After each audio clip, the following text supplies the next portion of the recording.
Welcome, everybody. Special edition of Citizen Sports Talk. Why would it be special? Well, we're here on Coach Beale Field after the Buffaloes cemented their fourth quarter comeback, 26-21 over the James River Knights. Jacob, first thoughts after the victory?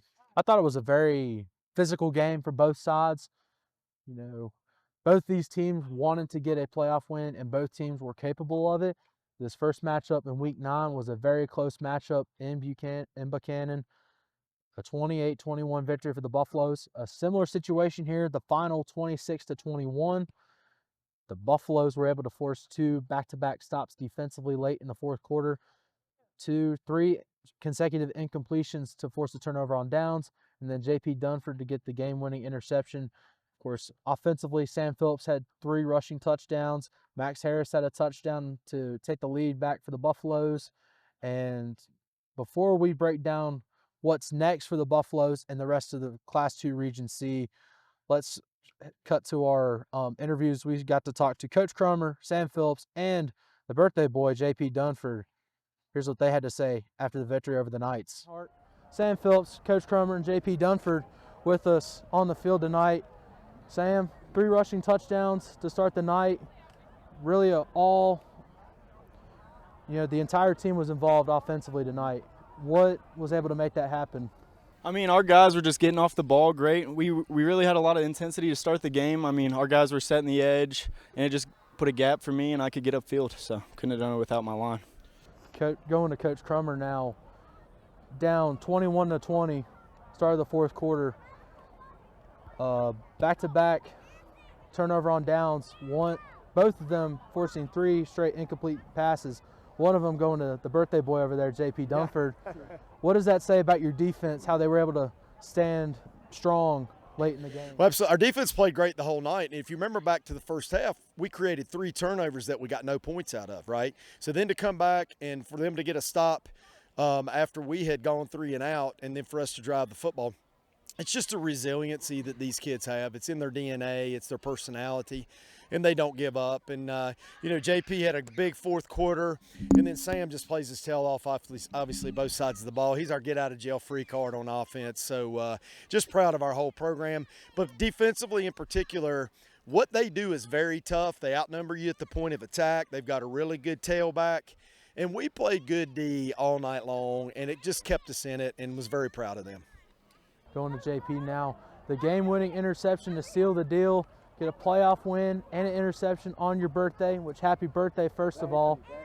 And what does that say just to have that moment to share with your team on a special day for you? I'm just glad that my guys, trusted me to make a play when it mattered most. 4th and 9, minute and a half left, game on the line. We knew a big shot was coming, so I'm just glad they trust me with that. Well, I guess first off, just coach the defense. They came out in a wildcat formation a couple of times. What challenges did that pose? Well, the thing about the wildcat obviously is the ball's being snapped directly to the guy who's carrying it, and then they were pulling 2 guys, and you've got a lead blocker, and they're very good at what they do with the power. So you could say we're kind of wildcat too with this guy, but it makes it difficult because they get an extra hat at the point of attack, and then he's a very good back. So but it kind of hindered them there at the end because they couldn't quite throw the football. So, but our guys, it's hard to stop that for 0 gain, 0 gain, 0 gain. And I'd like to look and see how many times we were in 3rd and long, 2nd and long, 4th. They converted that on their scoring drive. I think they converted 3 4th downs maybe. So, you got to give them credit. It's playoff football. They prepare too.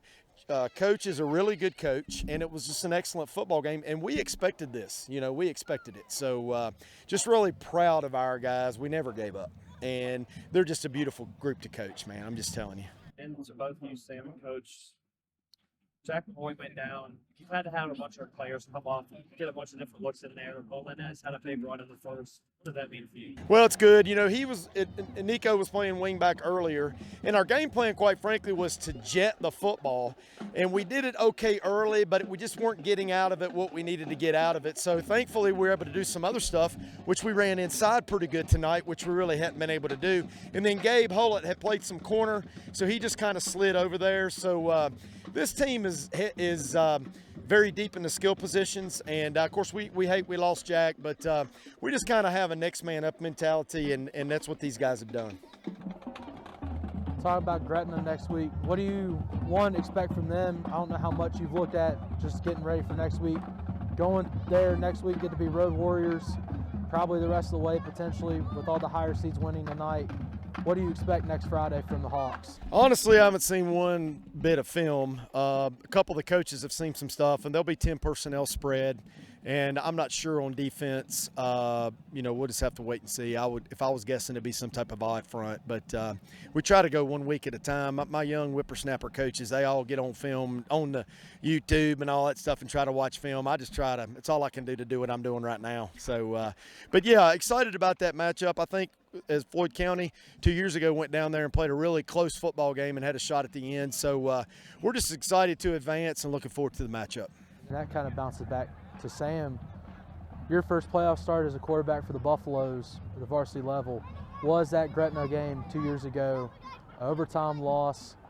What does it mean to go back down there with the ticket to the regional championship on the line? I think it means a lot. I mean, I'm really excited to go back down there. I mean, I think it's just another opportunity for us to get back in it. I mean, all of our guys have a lot of great energy. We want to go. We want to win.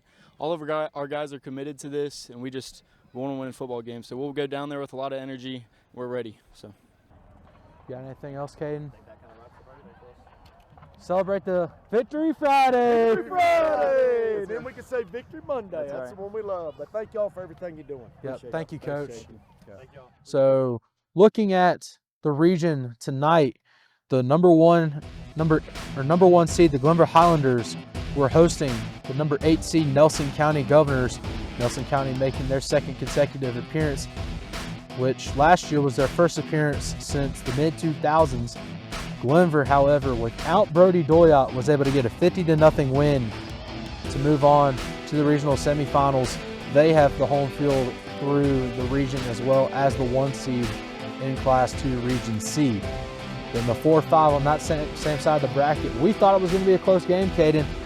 The Bobcats proved us wrong. 44-7 was the final over the Appomattox County Raiders. And then looking at the Buffalo side of the bracket, talking about what to expect next week in the regional semifinal, the number 2 seed, the Gretna Hawks, took down the Dan River Wildcats 57-14. And they will be hosting the Buffaloes as they were able to come away, like we mentioned earlier, that 26-21 victory over the Knights.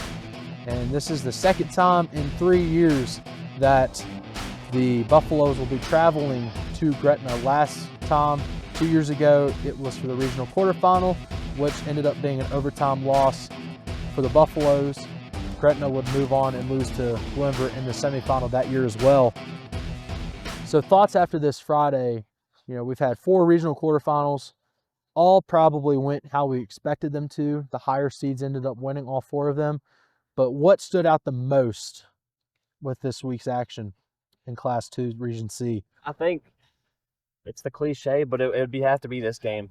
Like you said, every one of the lower seeds came away with a victory, so we're seeing a 1 through 4 semifinals.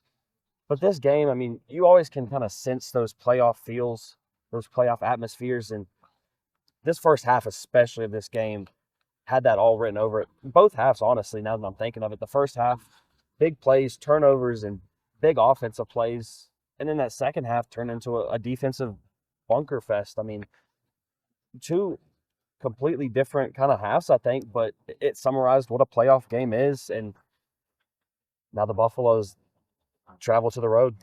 Yeah, the fact that there was only 6 drives to my count in the second half really tells you what kind of game it was. James River started the third quarter consuming about almost 2/3 of the third quarter to get that touchdown drive to take their one and only lead of the ball game, and the Buffaloes were able to get the game-winning touchdown, slowly getting down the field, probably the slowest drive they had getting down the field all night. So it's going to be exciting to see next week with traveling to Gretna, the Buffaloes will be, and then the Bobcats traveling to Glenver for the other regional semifinal, which we'll be covering those next week as well, and just giving you the recap of the playoff picture through the regional tournament. And coming up next, the Class 3 Region D playoff quarterfinals, or regional quarterfinals, Carroll County hosting Northside in the regional quarterfinal our own Eion McPeak and Mike Myers were on the call there. We'll hear from Eion McPeak as he had a post-game interview with the winning head coach. Carroll County winning their 5th straight game. We'll take a look at that after the break. You're watching Citizen Sports Talk here on CCTV Channel 20. All right, well, hey, Coach, congrats on the win. I'm good. After a huge win like this last week, clinched the home playoff game, right? Coming away with another win this week. How does that feel going forward as a program? So our guys, our leadership committee before the season made a checklist of things they wanted to accomplish at the beginning of the year. And they had certain teams they wanted to beat. They wanted to have a winning record. They wanted to secure a home playoff game. And at the end, they said, and we want to win it. And it's just they know that they're building something. Even our seniors understand that things are winding down to a close now, but that they are installing something and building something for the next group.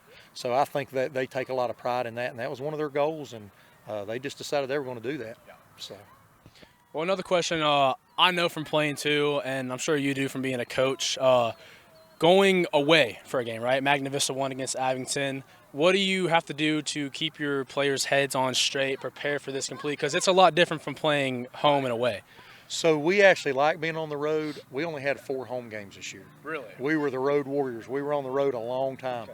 And we don't mind being on the road because we don't have to sit around in the locker room. We'll go on the bus, put our headphones in and roll. So we actually don't mind being on the road.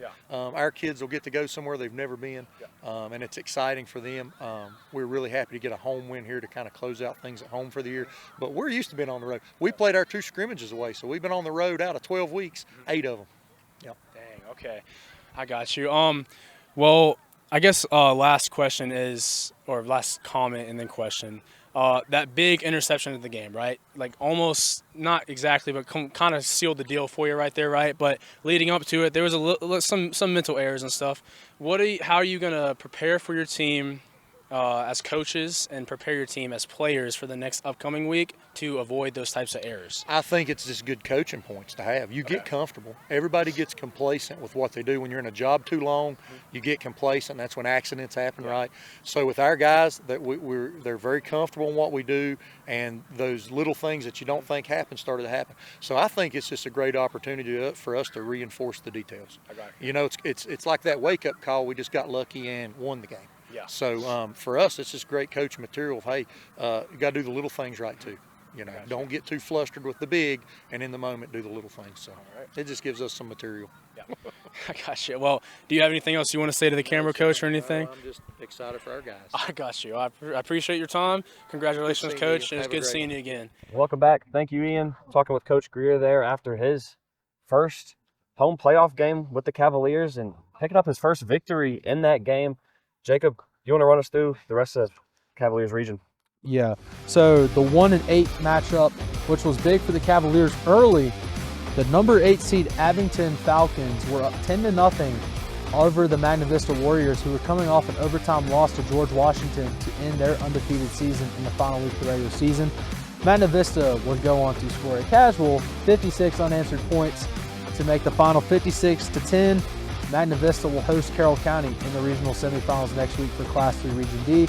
Looking on the other side of the bracket for Class 3 Region D, Lord Botetourt and Cave Spring taking on each other. 2 Roanoke schools, or Roanoke area schools rather. The 2-7 matchup, LB came away with that one 42-7.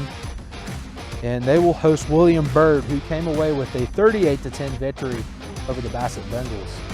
All right, Kaden, so the top 4 seeds all won for Class 3 Region D. Anything stand out to you for that regional tournament this weekend? Yeah, really just kind of produced a mirror results of our region. All 4 of the lower seeds coming away with the victories. Just one of those contests really being a close game, a playoff atmosphere-like game. It was the Cavaliers Northside game that we just heard from Eion.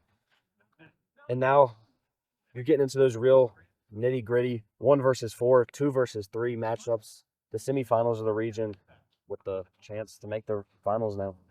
Yeah, so obviously we have the 2 regional semifinals to highlight Carroll County and Floyd County athletics next week. What else should we be expecting next week for the Cavaliers and Buffaloes? Yeah, starting off with the Cavaliers, a little bit of a busy week. We're getting into wrestling season now. So starting tomorrow, Saturday, November 15th, middle school wrestling tournament They're traveling down to Abington, who we just talked about losing to Magna Vista.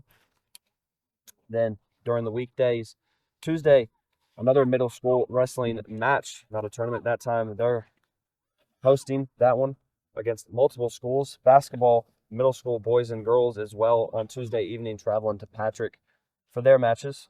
The following night, Wednesday, middle school boys and girls basketball back at it again, traveling down to Wytheville Scott Memorial Middle School for their match on Wednesday. And then one more the following night, 3 in a row for the middle school teams. They'll be hosting Radford that evening in Carroll County, along with basketball, JV, and varsity girls. They're getting their first scrimmage in against Narrows, hosting them in Carroll. And then finally, busy Thursday for Cavalier fans. Middle school wrestling duel traveling down to Scott Memorial. You heard me say 3 different types of events for wrestling: the tournament, the match, and the duel. All 3 different for them. Just all 3 different setups. The duel, obviously, just a one-on-one match as a host where you're not really eliminated. The tournament, you go on, you win, you keep going. And then, of course, a week from today, the Cavaliers traveling to Magna Vista for their regional semifinal matchup. And now for the Buffaloes, a lot more of a relaxed schedule for them. Starting on Monday, basketball, middle school boys and girls hosting Christiansburg here in Floyd County. Thursday as well, they'll be traveling to Central Academy down in Fincastle for their match. They're just 2 for them this week.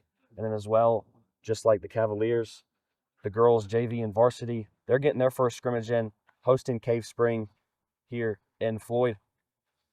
And then again, a week from today, Buffalo's traveling for their regional semifinal matchup against the Gretna Hawks. Definitely, we always talk about it. Busy weeks for both sides, and as the football season begins to kind of wrap up, and the expectations amplify. Regional semifinals now. Carroll County in the 1-4 matchup, Floyd County in a 2-3 matchup next week. Definitely will be interesting to see both of them wanting to win championships. And who won championships this weekend? The girls cross-country team, the Lady Buffs, able to come away with the state title in, I believe, Salem this week. That's correct. Yep. So the girls got first place for Class 2, and the boys got 5th place.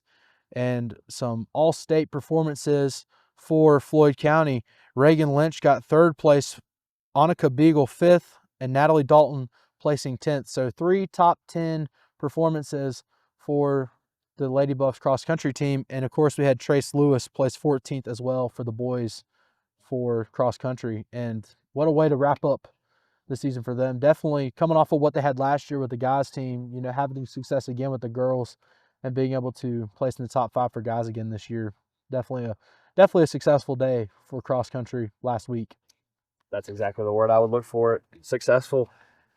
Of course, the girls coming home with the state championship, and nothing to frown from the boys making the dance, getting there to Salem. That was the big accomplishment there. Yeah, and I guess that's all we have this week in this special playoff edition. Hopefully, we'll be back in the studio more than likely next week, but I wouldn't mind being out on the field once again, but I don't know how we would be able to make it work on the road, but we'll have to wait and see. It may be a little bit of a surprise scenario once again, but signing off for this episode of Citizen Sports Talk, I'm Jacob Smith. Kaden Reinhard. And thank you for watching Citizen Sports Talk. Have a great rest of your weekend, ladies and gentlemen.